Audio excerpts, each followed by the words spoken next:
Going on, peoples? TGI Friday, the day after Thanksgiving. Yeah, let me get these groups in here. I'm having a really bad day. Oh man, a really bad day. I'm gonna let some steam off today. You better believe that shit. So many bad breaks, man. I can't even fucking believe it, man. Let me get these groups in. Then we're gonna start this this great show that we give y'all every Friday, man. As a matter of fact, 3 days a week. Let me stop lying to y'all. Yeah, let me get these groups in. I know people are tapping in. Just give me a minute. Yeah, B4 in the building. What's going down, baby? Happy Thanksgiving. Thanksgiving weekend. Day after. You already know. I'm upset, man. I'm going to have to let some steam off on it. I had 2 bad breaks this morning. Got my ass kicked. You know I'm the only nigga that keep it real in Vegas. Everybody's a winner out here. You can't find a loser in Vegas. I'm the only motherfucker who admits when he loses. These lying motherfuckers always win. Yeah, Coyote, what up, baby? I see you, dog. I see you working. Don't stop, dog. Just keep putting in that work, man. You keep putting in that work, all that shit gonna pay off, man. That's real spill, man. Yeah, man, what's up to everybody? I know everybody ate, lovely yesterday. I had a lovely day yesterday, and like I said, this morning, woke up with a bad loss. Chased that loss with another loss. And that's where I'm at. I'm fucking upset today, man. I really am upset, man. But you know what? I still got to do my show. I still got to deliver for y'all. I still got to give y'all the goods. Feel me? Don't go nowhere. Look out in the building. Yo, I got the message of the day. You know I always got some real shit. Because all my shit is authentic. Every time I give y'all a message of the day, it's because it's certified, man. And let me start now as the people start coming in. Message of the day. Motherfuckers gotta stop asking they boys girls or they boys ex-girls, are you still with that motherfucker? Because in reality, dog, you ain't no counselor. Where the papers at? You wanna act like a counselor? Show me the fucking papers that you a counselor. Stop asking niggas motherfucking girls, are you still with Danny? Are you still with Henry? What the fuck that got to do with you, dog? What that got to do with you? Stop acting like a counselor. You a street dude, act like a street dude. Because you're going to get knocked the fuck out, I'm telling you. And I ain't talking about my shit, I'm talking about it in general. Stop asking dudes, girls, if they still with the motherfucker. Get your own woman, dog. Fuck, you want leftovers anyway. The only good leftovers is after Thanksgiving, motherfucker.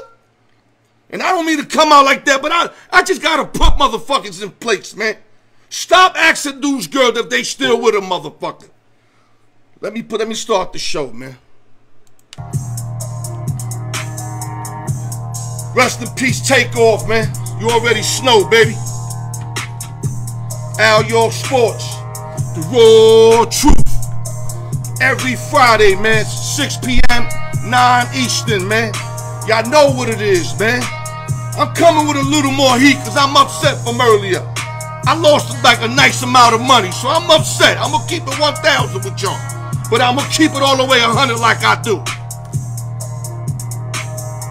I blacked out? Oh, I thought you meant the shit went off, Brian. I thought you meant the shit went off. Yeah, man. Like I said, man, y'all already know what it is. Play your positions, man. Stop worrying about other dudes' girls, man. Get your fucking life right, my niggas. Let's start the show, man. Go to YouTube, like, share, subscribe, comment, hit the notification bell. Continue to do the good work, peoples. Much appreciated.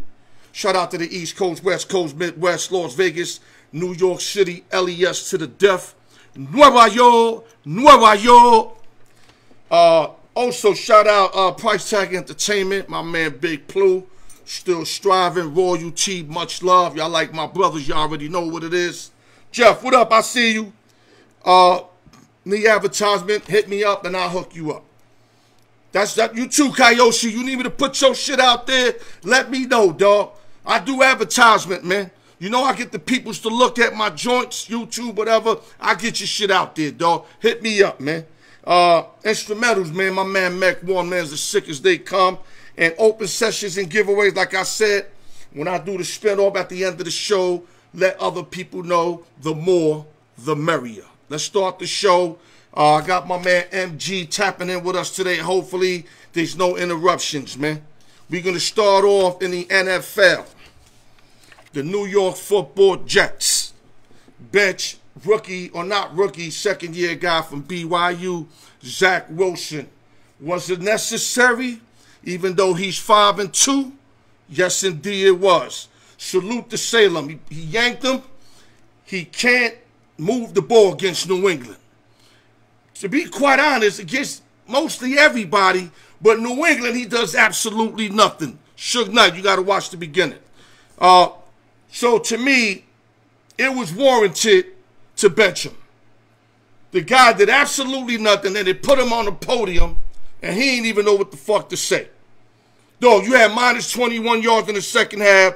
You couldn't move the ball. You got a real good team that bust their tail that whole game. Should have won that game, but you couldn't produce a motherfucker. That's why you being benched. Now, I did like you coming out of BYU. Let me make this straight to X. X had a funny comment that I'm the only dude that like him. X, get your shit together, X. I said I liked the draft pick. I liked him out of BYU.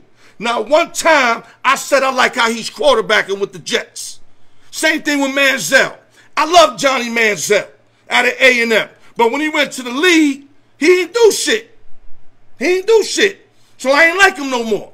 Same thing with Zack. Zack got to get his shit together. Brian Breezy in the building. God bless you and the family, baby. So what I'm saying, him being benched is warranted. He deserved to be a bench.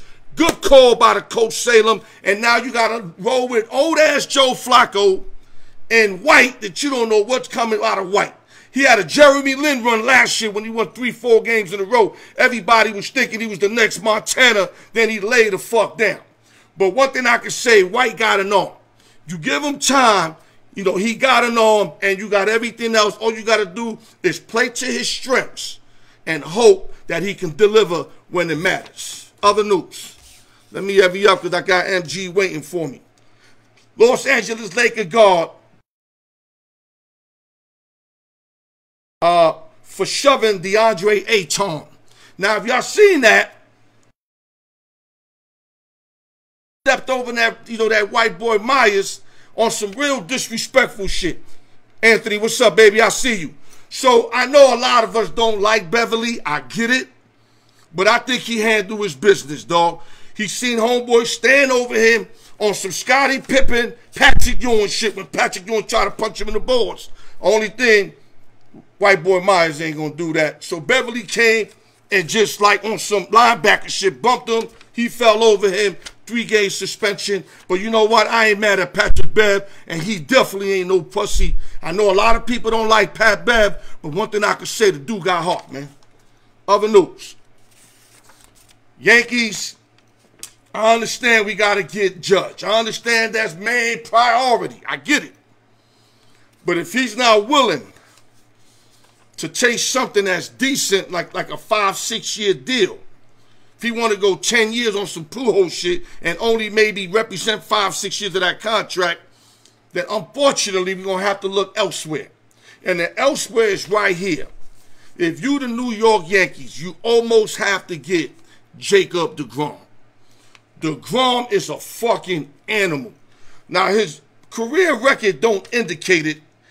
You know what I mean? He's 82 and 57, but his earned run average 2.52 is unbelievable.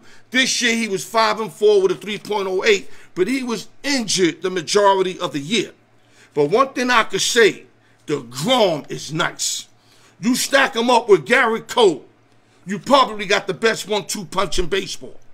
Now, I like the Verlander idea, but you got to remember, Verlander's 39, and he had an incredible year last year, so he can only go down. He was so great, he can only go down.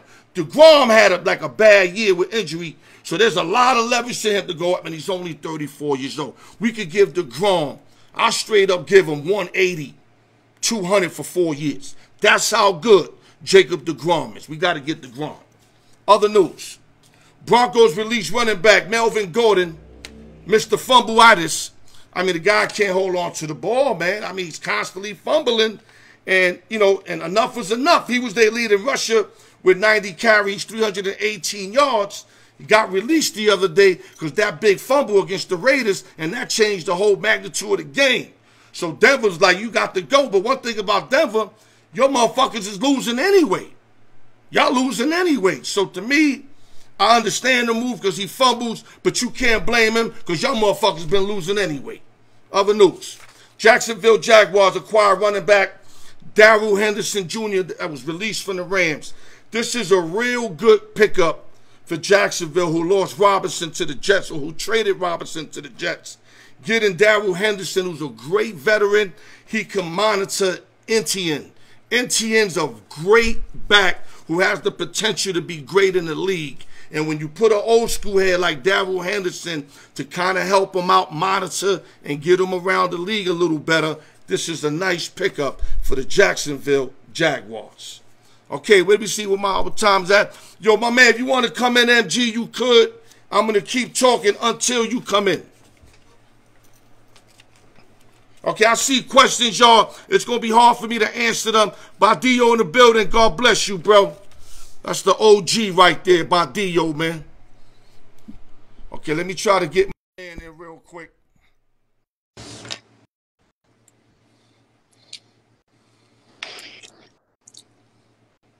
Yo, what's up? What up? Give me 1 minute. I got the pods, but I don't know how to use it. So I got to go old school. Give me a minute. Okay. I got to figure that out real quick. Give me a minute. Yeah, roll with these until I figure that out over there. What up, NG? What's going on, Al? What's going on? What's going on, ALYORK sports guests? Hello. I want to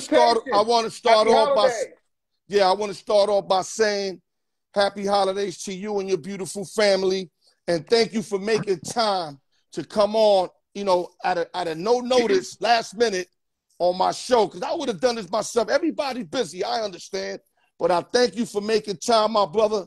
Much appreciated. What you got for me? It's all good. In between bowls of gumbo and some potato salad, no raisins. It's all good to get some of this sports conversation going on with you, man. Long time no see, man. No doubt, baby, no doubt. And you know, whenever we get on, we gonna get on. That's what we do. Oh, absolutely. We almost had a show in our pregame. Right. Okay, let's go yesterday. 3 football games yesterday. First one of the day, the Buffalo Bills somehow, some way ended up beating the Detroit Lions 28-25 in a real good close game. Great game. I want to hear your take on the game. Then I'll give you some numbers from each side, box scores. But I want to hear your point of the game, what you felt about the game itself. Well, it was a great game. And I thought Detroit was going to give the Bills a run for their money, because Detroit ain't been playing too bad. I mean, their record is not reflective of how they've been playing their opponents. But I'm gonna tell you this about the Bills, man. I'm gonna tell you that, like, that dude Josh Allen's not gonna survive the season playing like that. He's taking a lot of hits. He's running a lot, taking a lot of hits, and it's gonna be unfortunate for the Bills. He's already slowed down just a little bit. He's a little bit off because all them hits he's been taking, and Detroit delivered some wallops because he's not sliding, he's like diving, and like some of those plays. He's an amazing player. Josh Allen is an amazing quarterback. You got to remember, Mark, he's playing with a bad elbow, so yep. A lot of guys will be sitting down, but he's playing. That's why you got Diggs and them hugging him and holding him. They loving his efforts. I know what you're saying. You gotta go down, dog. Yeah, you ain't no running back, dog. You're a quarterback at the end of the day. You got to go down. We're approaching the time of the season where you can't get hurt. I mean, if you're talking about being a playoff team and the Bills wanting home field advantage, because obviously they have troubles on the road. Their bad games are on the road and in domes. So they don't want to be playing like inside of a dome come the end of the season. So but that was a good game. Detroit could have won that game. I was actually like kind of impressed with Detroit, man. They came with some fire. I ain't seen that kind of fire out of the Detroit Lions in years. Yeah. Dave Campbell got these guys playing. They won 3 in a row. They were thinking about firing him early in the year for the real bad start. And they can't continue this because it happened last year, this year. So I'm pretty sure if he starts off bad next year, they don't care if he comes back or not. They're going to let him go. Because Detroit feels they got enough talent to make the playoffs. We might not see that, but they think that. Well, and you got all these number ones and all this, great running backs, great line, great corners. You can't say, oh, they play tough. That doesn't hold weight no more. That's like saying the Raiders play tough. No, you got to make the playoffs, dog. You got to make the playoffs. And we're going to get to the Raiders in a little while. Yeah. But great game. Let me give you some numbers real quick. Josh Allen, 24 for 42, 253, 2 touchdowns, 1 interception. Allen also rushing, 10 rushes, 78 yards, 1 touchdown. So he's doing the throwing and the running touchdown. He's been doing that lately. Yep. And McKenzie, 6 receptions, 96 yards, 1 touchdown. Lions, Goff, 23 for 37, 240, 2 touchdowns. Williams, 18 for 66, 1 touchdown. And St. Brown, 9 receptions, 122 yards, 1 touchdown in a well-played game at Detroit, as Detroit found a way to lose again on Thanksgiving. But let me go to game number 2, my Dallas Cowboys. Where the fuck is Stephen A. Smith at? Daffy Duck, fucking looking like what the homie name for paid in full? Calvin. Looking like Calvin for paid in full. He lucky I don't sit down with him because I would wash him up. That's word of my mother. But anyway, 7-4 Giants, 8-3 Cowboys. Giants kept it close early. The problem with the Giants is I keep trying to tell people they were beating the teams they were supposed to beat. Yep. But now it's the second half of the season. Right. Giants are real funny in the second half. They get funny. They lost to the Lions, who I thought they should have found a way to win. I don't care what's the situation. Then you go to Big D. You play good early, but with not enough weapons, dog, you can only do so much, man. And Doms is still real suspect. So I give them A for effort, E for effort. They lost 28-20. They came back late, threw that touchdown to cover the spread. I don't know if you noticed that. And that also made the game go over. Yeah. But they still lost the game. Your take on that game, bro? Well, I think that game was about Dallas Schultz. And Dak Prescott played okay. The running game was okay. I think it was more of a game that the Giants lost than that Dallas won. The Giants lost that game. Dallas, I know that's your team. That wasn't in the. No, I'm not biased for my team, though. I give right at that. That was a good win. It's a must win because it's a conference win. But that was a game they should have lost. They should have lost that game. But hey, man, I picked up Dallas Schultz last week on my fantasy football. So, hey, man, he scored like 27 points. So I'm in good shape going into the football weekend. But hey, you know what? Dak's finding his. You know what I like about quarterbacks that find their tight ends. The ones that find their tight ends are some of the best quarterbacks in the league. Because usually that's the third or fourth progression. That means the quarterback's going through their progression. They have some time. They're extending the play, and they're finding the open receiver, which is a great receiver to find in an athletic tight end like Schultz. So I think Dak Prescott actually, he won that game, even though the team victory was not that impressive. The quarterback made the difference. Unlike, we're going to talk about the Raiders and how Derek Carr does not find his tight end and how he does not make the difference in those wins. Yeah, we're gonna go there. We're gonna go there. Don't give out too much. I'm talking about Dak though. I'm using that as a contrast when we go there. I'm talking about Dak won that game. He made the plays that he was supposed to make to the person or persons that he was supposed to make the plays to. That's all you can ask out of your quarterback. And then he won the game. I mean, 2 touchdowns to your tight end. When your tight end is scoring 2 touchdowns, you're usually gonna win the game.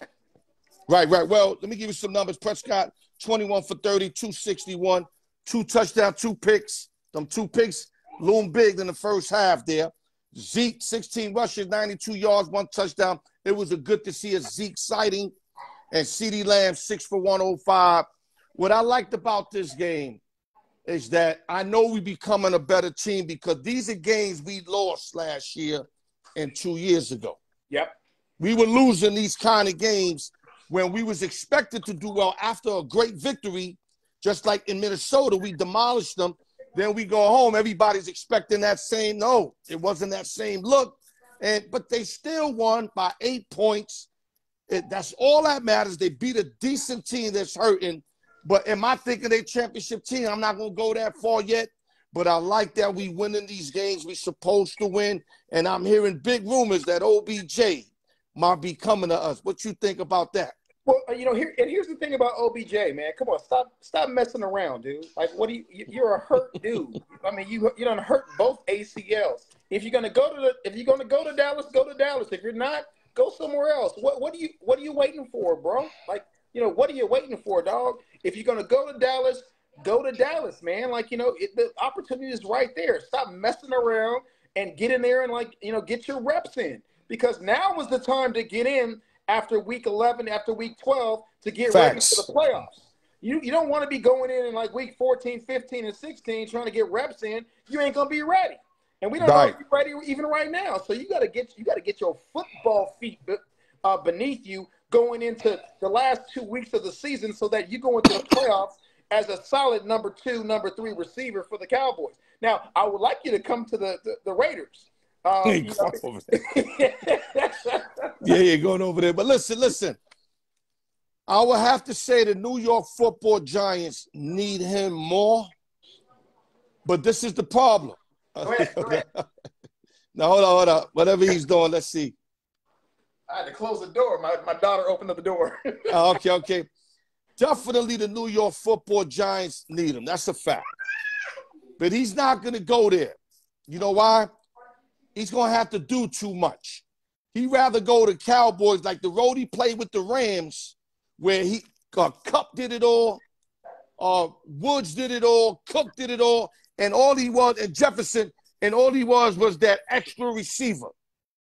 That extra receiver that got open, the third, fourth look, he didn't have to do too much, and he ended up getting the ring doing that. And he could play the same role with the Cowboys.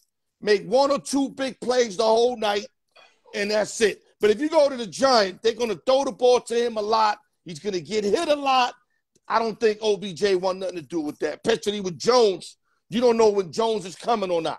At least Prescott could get him to rock. Well, I do like the fact that the Giants got Saquon down the stretch, man. That's going to make a big difference when the weather get cold. It's going to make a huge difference. And so I like the Giants. I think they're got to be able to throw the ball, though, dog. They got really no receivers, man. They really short. Slayton to be everybody's third in any other team, bro. Young boy got hurt from last week, that one of their high draft picks. Yep. The other receiver got hurt. I mean, they jinxed. They jinxed. Blake balled out yesterday, though. He balled out. Yeah, no question. But like I said, they need OBJ definitely more than the Cowboys. Well, OBJ ain't going back to New York. He's trying to talk, but I don't think he's going back. He don't want to deal with the cold weather, dimes and that. He'd rather go to Dallas where they're rolling and, he have that star on his head and look like a star. You feel me? Yeah. But real quick, let's go to game number 3. I don't want to overkill. Great game in Minnesota. Pats went in there 6-5 after yesterday's game. The Vikings down to 9-2. Really good game, tie at the half. I mean, it was a good game. It was fun to watch. I love how, Matt Jones hold it down. Kirk Cousins showed up yesterday, and Jefferson got loose, and Jefferson was the difference. Him and T.J. Hawkinson took over that game late, and that's why the Minnesota Vikings prevailed. And 33-26. Yeah, what you got? Well, I mean, the best receiver in the league, Jefferson, man. I mean, Cowboys shut his ass down, but go ahead. Hey, you know what? Sometimes receivers get shut down, man. Randy Moss didn't go off on everybody, right? But the kid makes these catches. I mean, he's been doing the same thing for years. It's consistency that we love about Jefferson. Is that since he came into the league, he's been the same amount of output has been day in and day out every Sunday. He's making these catches that makes Kirk Cousins look great. Now, right. Do you trust Kirk Cousins going down, going into the playoffs? Hell no, you don't trust Kirk Cousins. But when you can throw a 50-50 ball and 99% of the time your receiver's gonna come down with it, that's a pretty good feeling for a quarterback. But that shit ain't happening in the playoffs. All I'm saying is Jefferson is the truth. My question to you, does he remind you of a young Randy Moss? Oh, no, they're two different receivers. Randy Moss was long. He's a freak. Yeah, and exceptional speed. Jefferson reminds me of a Chris Carter. I'm not sure he's a long ball threat, but he catches these balls, man. He's like Hopkins. He reminds me of Hopkins a lot. Yeah. Hopkins don't really go deep, but he catches everything. He's like a stretch possession receiver too. I mean, he runs great routes, so he can get open, but he's not Randy Moss who can just run straight. I mean, Monday Night Football reminded me of Thursday football reminded me of the play against the Cowboys where Randy scored 3 touchdowns when the Cowboys didn't draft him. One of the he cooked us up. That was a Thanksgiving day, I think. He ate all that turkey, boy. Yo, I watched that from a place that I hope I never be in again. But I have to watch that from there. That was 1998, boy. I remember that. Let me tell you. I remember that clearly. Hey, man, he caught that one little hitch route off the sideline and turned it into like a 76-yard touchdown and just running down the sideline with a stutter step a little bit and nobody caught him. So he had 4 catches for I think 3 or 4 touchdowns for 200 yards. 3 touchdowns. He scored 3 touchdowns. 2 of them were long. And hey, man, I'm gonna tell you, what's his name? Just threw that ball up one time he just threw. Was it Culpepper that time, or was it? No, it wasn't Culpepper. It was Cunningham. It was Cunningham. Okay, it was Cunningham. All right. All right. You gonna finish up? Yeah, I was saying he's not like a Randy Moss. I think he's more like you said. He's more of a D-Hop, or I think he's kind of a Chris Carter D-Hop kind of hybrid, where he's a possession guy. I mean, he's catching the ball with 2 feet in bounds, 3 feet out of bounds, right? He's one of them extension guys. Has great vision for the ball. Once he locates it, it doesn't matter what his body position is in. He's going to catch the ball. Oh, he got to stick him to something. That guy don't drop a motherfucker. I think he's like Spider-Man when it comes to catching the ball. The dude get clocked and he's still not dropping the rock. Yeah. You feel me? Let me give you some numbers real quick. Cousins 30 for 37, 299, 3 touchdowns, 1 pick. That was the reason why they won. Cook 22 rushes, 42 yards, didn't have a good day. But Jefferson 9 for 139, 1 touchdowns as the Vikings prevail, 33-26. Now we're going to go to your team, the Las Vegas Raiders. 3-7. They're about to play the 6-4 Seahawks this week. Not an easy game at all. Geno and them, I think, having 10-day rest. Geno and them, for a team that doesn't have so many stars or so much overachieving. And I told you, I know you're not a big fan of Carroll. I love what Carroll's doing over there. And I know you got your reasoning, but I also got my reasoning. And I like how he takes these young guys, make a game plan for them, and get them going. Now, he failed in that Super Bowl with that call late. I mean, I would never forgive him for not running beast mode and the way he ran that clock down, because he was just scared to give Brady the ball again. I get it. But you have to leave. If you knew you was going to throw the ball, matter of fact, there's no excuse. You got to run beast mode no matter what one time. You got to run beast mode right there. At least one time. He got you there for a first and goal. Why are you going to throw the ball? Yeah, you can't. Even if you took a 2-yard loss, what was it, at the 4-yard line? So what? Marshawn Lynch was averaging 4.5 yards a carry at that point, and actually, it was a first down play. He ran from the 8 to the 2. He got all the way down there, and didn't give him the ball. Give him the rock, man. You don't want him to be the hero because you want your quarterback to be the hero. I love the matchup with Pete Carroll and the Raiders because I think Pete Carroll's going to blow it, especially if it's a close game. And it's the same thing he did at USC when he didn't have Reggie Bush on the field when they're marching down trying to overtake Texas. They had the ball last against Texas and didn't put Reggie Bush in the game for the whole series. I lost that game. I was so fed up. I was at the game with my brother. Young was out there looking like Jordan and shit. Young looked out there looking like Jordan, but I still felt Lionel and them should have won. But we don't want to go all the way there. Let's keep it Raiders. Consistency. This week, The line's -3.5. Seahawks open up at 4. I know you think your team will win, but if you were a betting man, would you take the Seahawks with the 3.5 or the Raiders the +3.5? If you was a betting man. Based upon last week's game and looking at what our health is like, I'm going with the Raiders. But I don't bet on my own team, so I would stay away from that game anyway. But if I was gonna, if I wanted to make some money, the money move is to go with the Raiders away. My man Jeff likes the Raiders. I think the Seahawks find a way to win. I just don't know if they're gonna cover the number. They might win by 3, or the Raiders can fuck around and win. And one thing I can say, the board's got to bounce the Raiders' way from here on out, as it did it with the Bronco game when Gordon fumbled. Then they got the ball in overtime, hit Adams. Adams waving bye to the crowd. I know you love that real much.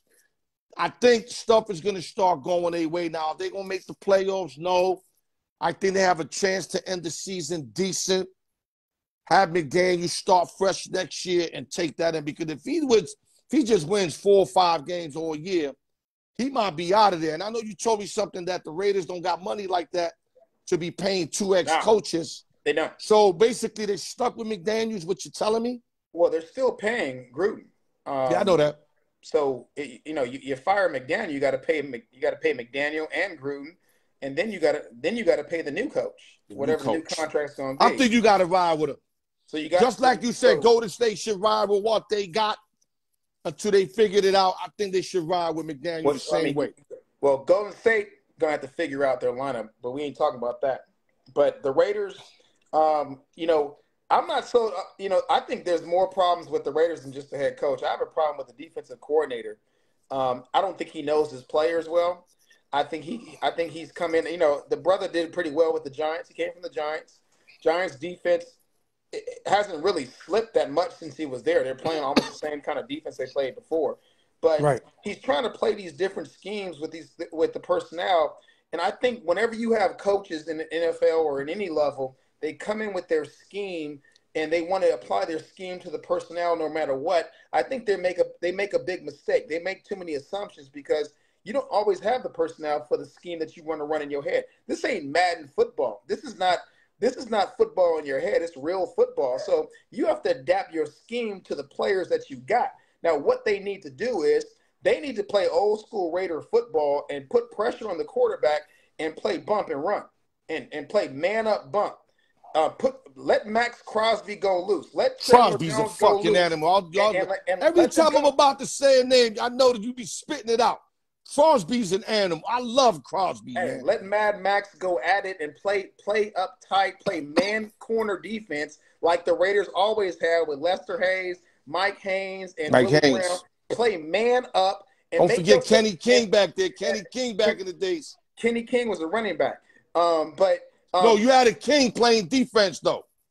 Oh, I'm not sure what King that is. Yeah, you got a King playing. Look it up. You had a King playing defense. Kenny King was you talk about the last King. Okay. Yeah, you talk about the last. I'm talking about the King when they beat the Eagles. When they beat the Eagles. Okay, got you. Yeah. And the Super Bowl, remember? Yeah. Oh, 14-10. I remember that. Okay. But they got to play man up defense. Stop playing this zone crap. You don't have the players to play the kind of zone you want. You don't have, because your safeties can't cover and your linebackers can't cover. You have the wrong linebackers for the defenses you're playing against people like Kelsey. Like you don't have no athlete that can match up against Kelsey. Put an athlete on an athlete. I mean, you gotta get granular about the defensive matchups that you have when you play these other teams, man. You can't just get so caught up in your own self that you're gonna play a defense you're gonna play your defense no matter what and keep on getting burnt the same way. What do they call that when you keep on doing the same thing and it results in something that's adverse to you, but you still keep on doing the same thing? Right, so you keep repeating. What do they call that? They call it insanity. And right now, the Raiders are playing insane defense. They're not playing sane defense. Keep the pressure on. Blitz 64% of the time. Play man-up defense. Make your safeties and your outside linebackers work. And, make them quick decisions. I don't mind if you make the wrong move on a blitz and you go left when the play should go right. It's a 50-50 ball. But, if you're just sitting there and you get burnt and there's no pressure on the quarterback, Geno Smith is going to look like Josh Kelly, John Kelly, and he's going to look like Tom Brady back there without any pressure on him. He's going to look brilliant. Put pressure on him. Don't let him breathe back there. Don't let him sit back and stop the run. When you have that pressure, stop the run too, up the middle. Man, the Raiders could have won all these games. They're just playing. The scheme is the problem, and it comes. Attitude reflect leadership. Play reflect leadership. Yeah. Let me trickles to the coaching. Yeah. Let me support your actions. One thing about McDaniel, if you follow the New England Patriots, it's like the way they coach Belichick and all of them, everything seems secretive. Like, and they're not understanding McDaniel. Like, he's not giving them everything. Like, he'll give them a little bit. Because I heard Carter Meeting saying, we're trying to buy in, but, it's a hard playbook. I can hear it that he wants to really come out and say, this guy ain't really talking to us. Like, it's like they got to catch on, but that's New England style of coaching. That's Belichick. And McDaniel gets all of that from Bill. Remember, he's been with Bill almost forever. That's why I think if the longer he stays there and the more he can get to the players eventually, then I think they'll shine. That's why right now all this confusion is happening. Because, Belichick is not a real talking guy if you think about it. Only thing it tells you is to do your job. That's all he tell you. Play your position, do your job. Let me do the thinking. But you got players that they want to know everything you thinking. They want to be on the same page and all that, Mark. Don't tell me stay there and then, just do my job. You understand what I'm saying? So I know that McDaniel got that in him because I see it. The Raiders look lost, dog. Yeah. They look lost. I agree with Am I right or wrong? Because these games, they should win a lot of these games. I agree with you. I don't, Derek Carr does not know where the receivers are going to be. Oh, my gosh. And they got to fix that up quick. You know what I mean? Tell because I'm looking at other quarterbacks that have been in, they've been in their offensive schemes for a bit, and they can throw the ball with their eyes closed, getting with a hand in their face, and they know where the receiver is. Dog, how him and Adams ain't on the same page? Well, that's what I don't understand. Now, they were in that last play in Denver. Yeah. Oh, baby, that was a hell of a fucking call, pass, play, everything you want to put. But I'm going to tell you this, though. That play has been there all season. That was a brilliant play. That was a good seam corner. That was a good, post seam corner, post corner, whatever. But, what they did is look, man, you got to move Adams around. And right there is a good example of what they should be doing all the time. Don't be putting Adams in the same spot all the time. Move him around. They had him in a slot there, and they drove him up the seam. He did a post corner route on a 2-deep zone and left everybody and killed it. Those are the kind of, but that was a scheme play. That was a great call, like you said. That was a great call. They saw it. They had the good matchup. You're not going to get that all the time. But, so one of the things I'm hearing, too, is that, Hunter Renfrow, he's running routes, but he's not able to do the routes he's not able to finesse the routes like he used to last year. He's running the routes, and McDaniel's, curtailing him finessing the routes. Like, for instance, he's running the routes, but he's not running the routes the way he does.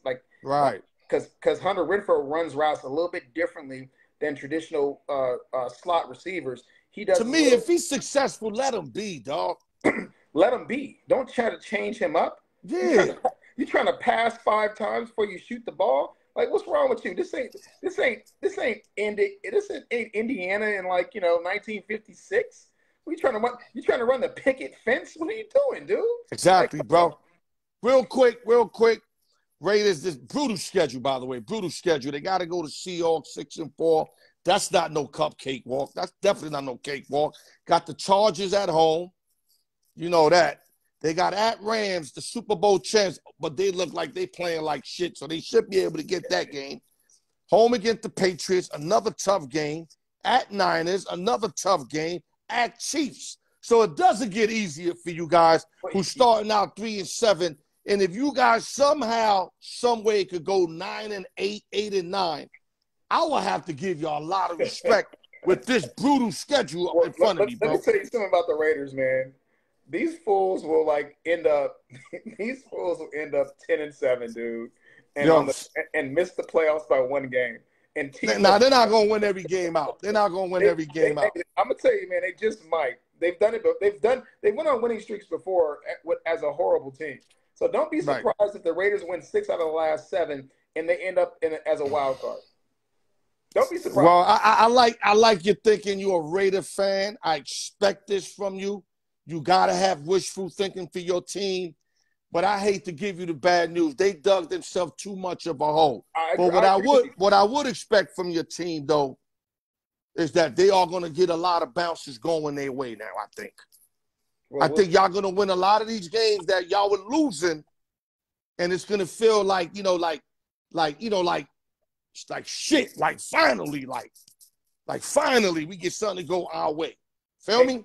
You know what? The AFC is breaking in a way that behooves the Raiders to win 6 out of the next 7, and they could end up in a playoff spot. That's the way. They do that. They got their work cut out. Did you not see that schedule I just sent you? The Bills are going to lose some games because they're one play away from losing their quarterback. They're going to lose some games, and and the rest of the AFC doesn't look all that. I mean, KC is on the brink of losing every single week. They're finding ways to win. That Mahomes is playing out of his mind. MVP. He's the MVP right now. Definite MVP. And you know what makes it more incredible? He's without one of the top 3 best receivers in Hill that ran off to Miami. So this makes it way more incredible, bro. Like you said, he hits his tight end. He hits his tight end. They make it easy. You see how easy it makes it for the quarterback when you hit that tight end? I mean, look at some of the touchdown plays that Kelsey ran. One of the plays, he just came out the slot and just pushed the linebacker just a little bit and went to the outside. I see that shit. Left everybody. Kelsey got receiver speed. Man, you better quiet as kept. Kelsey could get away on your at 80 yards. Hey, they had who they have on him? They had what's his name? The Chargers had number 3 on him. That's the one of their top cover DB. Yeah, I think not Jackson, right? Jackson. No, not Jackson, not JC. JC's still out. Somebody, another good guy they got over there. I got his name. But he was on him, and he got burnt like across the middle by Kelsey and couldn't even catch up. I was like, man, Kelsey got some speed, boy. But listen, let's go double the way because I got to get another topic. I want to go, Mark, but I got to get this other topic in. Okay. But like I said, your Raiders got their work cut out, fam. You're right. Absolutely. If y'all happen to win, let's say 5 out of the next 7, I will be tremendously impressed. No, me too. Because this schedule here is brutal. You know what I mean? The only easy game is the last year's Super Bowl champion. Ain't that crazy?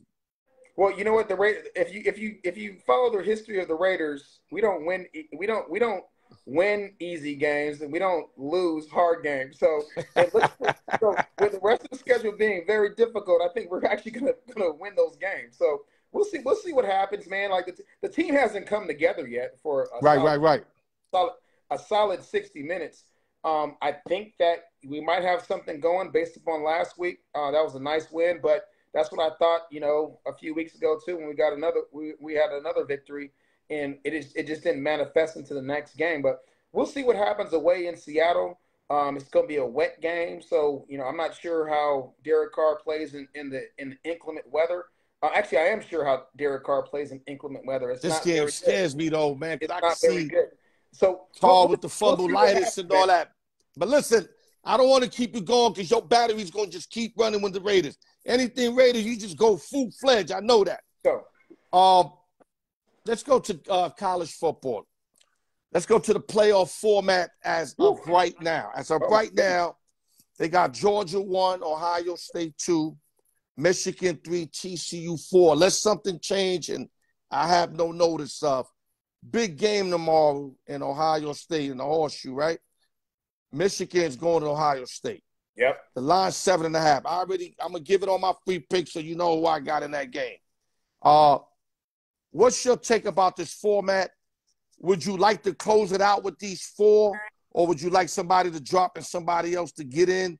Give us your take, MG. Well, heck no, I don't want to close it out with these 4 because I'm from California and I live in New Orleans. So I got a SEC squad I like to see in there, and I got a Pac-12 squad that deserves to be in there. So this format is horrible. This is the scenario that people have argued against with regard to just limiting the playoff system to 4 teams, because you have 17, well, at least 6 teams right now that should be in the playoff. There should be an 8-team playoff system. Actually, I think it should be a 12-team playoff system with 4 teams playing to play the 7-8 in the quarterfinals, and you go from there. I like the 8. I like the 1-2 to sit 1 week. I think that's watering it down too much. Because every year you're not going to get a good team. This year, yeah.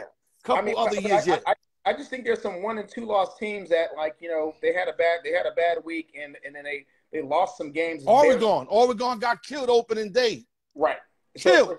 And they're already out. You see what I'm saying? Like, they're already out, because every other game they play brilliant.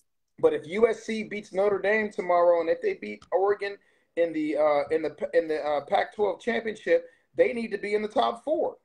You know, and like, you know, the Pac-12 eats each other alive, just like the SEC does, and that's the strength of schedule is better than the Big 12. So I think USC has an argument. A 1-loss USC has an argument against TCU about being in the top 4.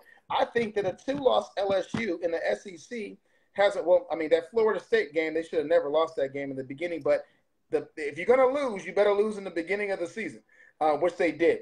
Everybody forgot about the FSU game, and like FSU, I think they won tonight too. So it actually makes LSU's argument better. If they beat Texas A&M tomorrow and they go in and beat Georgia, it's the worst nightmare for the selection committee, because now they have Tennessee losing to South Carolina made it easier for USC. And Michigan, Ohio State, depending on how the game goes, one of those teams is going to fall out of the top 4. They're going to go drop down to number 5 or number 6. How about if it's a 1-touchdown game and it comes out to the end? I don't know. That's gonna. I don't know, bro. If it's that close, if it's a 1-touchdown game and Michigan wins, and they both undefeated, but you have an argument for Michigan being in the top 4, Ohio State dropping to number 5. I don't think Ohio State, the loser of that game, cannot stay in the top 4. They cannot. They got to drop down. If State blows them out, I'm good with Michigan being out. Well, but if Michigan just somehow happens to win close game, I don't think you just push State out like that. I mean, unless the selection committee has to defer to the conference champion. You can't have non-conference champions in the Final 4 for the national championship and exclude major conference champions. Right. That's the thing. You're right. If you have an Ohio State that lost to the Michigan and is not going to win the Big Ten, and you have a one-loss Pac-12 champion, then you got to give the Pac-12 champion the nod. You can't not have the Pac-12 champion in championship and then have a one-loss 2 Big Ten teams in there and 2 SEC teams in one SEC team in there, and then TCU, right? So I think TCU is asked out, I think, of this whole thing. And not if they win. It's going to be unfair. They've already won. It's going to be unfair to TCU, and I understand the argument. No, not if they're already right down to 4. You cannot bring them down if they don't lose, dog. You cannot have if USC beats Oregon for the Pac-12 championship and LSU beats Georgia for the SEC championship, TCU cannot be in above both those teams. You can't make that argument. I don't know. They snuffed them a couple years ago when my man Boykins was the quarterback. Rest in peace. He ended up dying. Boykins was nice in college. They ended up playing Ole Miss and smoked Ole Miss. Yo, I got paid in that game. I ain't gonna lie. I threw 2 down first half game. They smoked them something like 55 to 10. They took out their anger on over, and I knew they would do that because they got snuffed out the big game. I know you might say, Al, that year ain't got nothing to do with this year. If they go undefeated, Mark, they have to get those guys in. So here's my final Real quick. No. Here's my final four. I got 1 minute. No, let me tell you what my 4 is. I got, at the end of all this, I think LSU is going to beat Georgia. I think USC is going to win out and beat Oregon. I think it's going to be the worst nightmare that the selection committee ever thought of. And the reason why they even advanced the 8-team playoff system to 2024 instead of 2025 like they originally scheduled, I think Ohio State is going to be ranked number 1. You have Georgia number 2. You're going to have USC number 3 and LSU number 4. And I got USC versus LSU. And it's funny how you got New Orleans there and Cali there, right? I see how you did that. Yo, real quick, who wins it all? Cause I gotta do the spinoff now. Oh man! I gotta do the free plays, then the spinoff. So we gotta close it out. I think it's gonna be Ohio State. Honestly, I think so too. That's a great pick. I want it to be USC, but this ain't their year. They need a better defense. And I think great pick, Ohio State. Lincoln Riley got players. He got ballers coming in next year, both on the offensive and defensive side. Especially, this ain't his defense. This is the defense he inherited. Yeah, I'm gonna get you back on next week. How about that? Oh, absolutely. Because you got a lot on your plate. There's a lot you have to talk about. So make sure you free next Friday because I'm getting you back on. Ohio State's about to win the chip this year. I don't think Georgia's going to repeat. Okay. I like Ohio State. I don't see the repeat either in the Bulldogs, although they're still the toughest team. I like State, especially if State handle their business tomorrow. I think it's a wrap. Yo, MG, great work. Caleb Williams winning the Heisman. Caleb's going to win the Heisman. Great work. I appreciate you coming out of nowhere today, making it happen. Much appreciated on the ALYORK Sports Show. Great job as always, my brother. And then we're going to talk next week. I'm already marking you in for next week. Yo, edge me out so I can keep going, my brother. Hey, Wakanda forever. MG in the building, baby. Okay, so hold on, guys. Let me give out the free picks, which I forgot last week. Let me get this other mic in real quick. The mic is in. Okay, Sportsbook Jeff, this is his free picks. Look, he reminded me. He made sure I didn't forget. He likes the Purdue Boilermakers. They minus 10.5 over Indiana. Buy a half a point, or if you could get it for 10, he likes the 10. But I looked it up, it's 10.5, buy it down to 10. He likes South Carolina Gamecocks versus Clemson plus 14.5. That's game number 2 tomorrow. Game number 3, he likes Vanderbilt, who I just looked at, is 14, not 15.5. I just checked William Hill, the site is 14, plus 14 versus Tennessee. So those are his 3 picks. What I like tomorrow, I love Michigan, but without their running back Corum, who ain't going to be 100%, he hurt his knee. They don't got their main quarterback. I understand the other dude been holding it down, but you missing 2 key parts, 2 key components against one of the best teams in football at their home. I like Ohio State first half, and I also like Ohio State for the game. The first half is 4.5. The game is 7.5. If it's 7.5, buy it down to 7. Just in case if they win by 7, you get a push. Those are the free plays. Let's go now and do the giveaways. Give me 1 minute, guys. I got to get this in before the hour.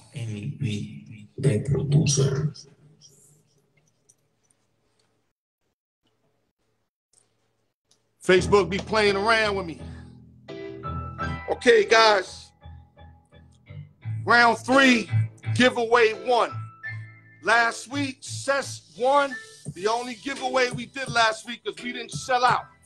So right now, 1 through 20, giveaway 1, round 3, let the best person win.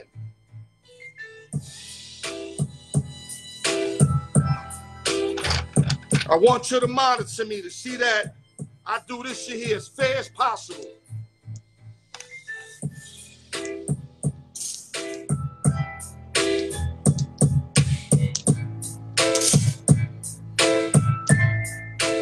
One through 20, guys.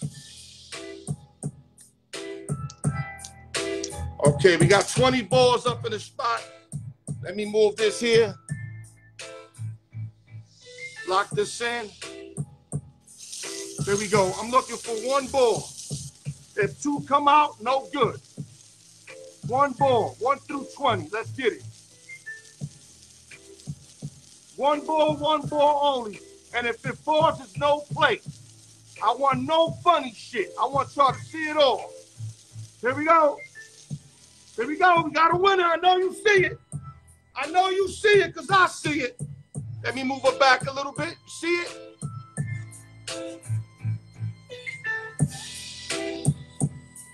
The winner for giveaway 1, round 3 is number 11.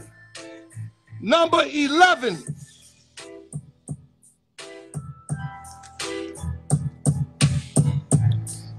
That's my man, Big Ben, baby. Big Ben, haven't won in a while. Congratulations to Big Ben, baby. Let's go to 2 now.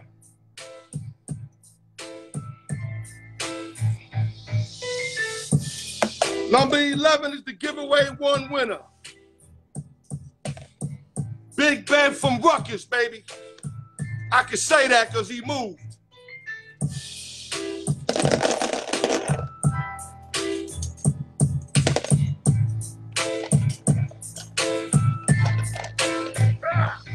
Okay, hold on. Let me bring this back.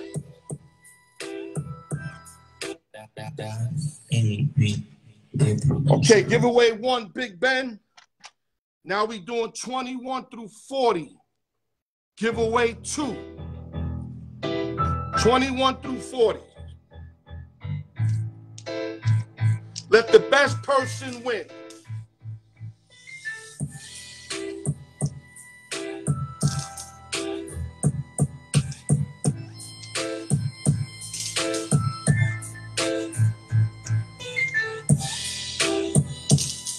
(21 through 40).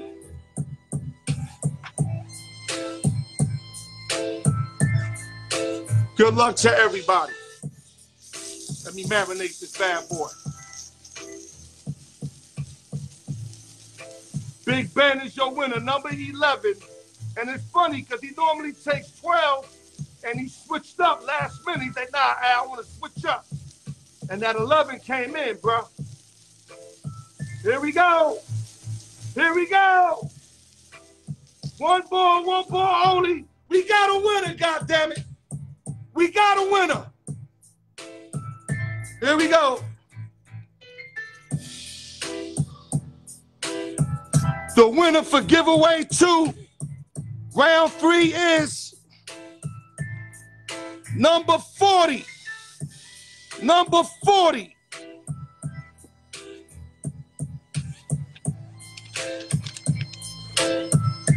Tapia's back, baby. Tapia's the winner, baby. Mike Tapia is back, baby. So there you go. Number 11, Big Ben. Number 40, Tapia. Let me come with the summary, and we the fuck out of here.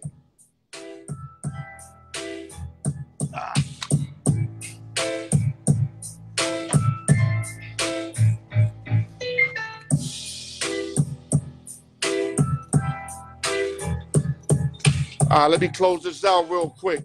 Oh, man. I'd like to thank MG. Thanks for coming on. I was going to hold a showdown regardless, but I like the 2-voice thing. It's good for the peoples. I don't think nobody just want to hear me a whole hour. I wouldn't want to hear me a whole hour. So that was good by making yourself available. Sportsbook Jeff was busy. My other guys, of course, you know, it's Thanksgiving vacation. Everybody going to be busy. I mean, everybody ain't like me that got no life that this is what I want to do. Motherfuckers doing other shit. I get it. But good work, Mark Guillory, messing with the college football, the playoff picture, the Raiders. You took care of the Raiders, their situation, what they looking at, what they got to look forward to, the Coach McDaniel, etc. You know, we handled, man. We touched up a little bit, just a little bit on Golden State. I would have liked to done more on that. But basically, we both agree on not trading no pieces. See if you can work it out close to the trade deadline. And if some things don't get better, then you got to go flip these guys and get that main guy over there. So we got that. TGI Friday, I want to wish everybody, like I said, a happy belated Thanksgiving. I don't know, man. Just thank y'all, man. Like, for, you know, staying on, fucking with your boy. I told y'all, I rocked through the pandemic. I'm here, man. I'm here to rock, man. You know, I got guys that tell me all the time, yo, Al, man, why, you know, you still doing that show? I'm like, why wouldn't I? I don't get it. Why? What kind of question is that? Now, I didn't ask him if he was a counselor. No, I didn't say that. But why wouldn't I? This is what I love to do. It's my sister. I love you too, baby. I love to do this. I love to give you what I got in 40 plus years, manifest it, and just throw it out to y'all in my way. Hat like this, upside down ALYORK. This is me. That's why I'm not signed yet, because a motherfucker ain't gonna change me. You ain't gonna have me all suited up, you know, with the beard cut off, the clean face. You gotta take me. If you're gonna fuck with me, you gotta take me on. You're not gonna build me like no build the beard kind of motherfucker. That's not my style. Y'all who know me know I am who I am. You ain't changing me. I ain't changing the penal system. I'm not going to change outside. I'm not going to change if I get on. If motherfuckers want me to use the F-bomb a little less, I'm good with that. I'm good with that. But I'm going to be me, and that's the moral of the story. Stay who you are, and if you're a foul brother, then you got to make adjustments. And no counselors. Stop asking cats, females, yo, you still with Darren? You still with Mark?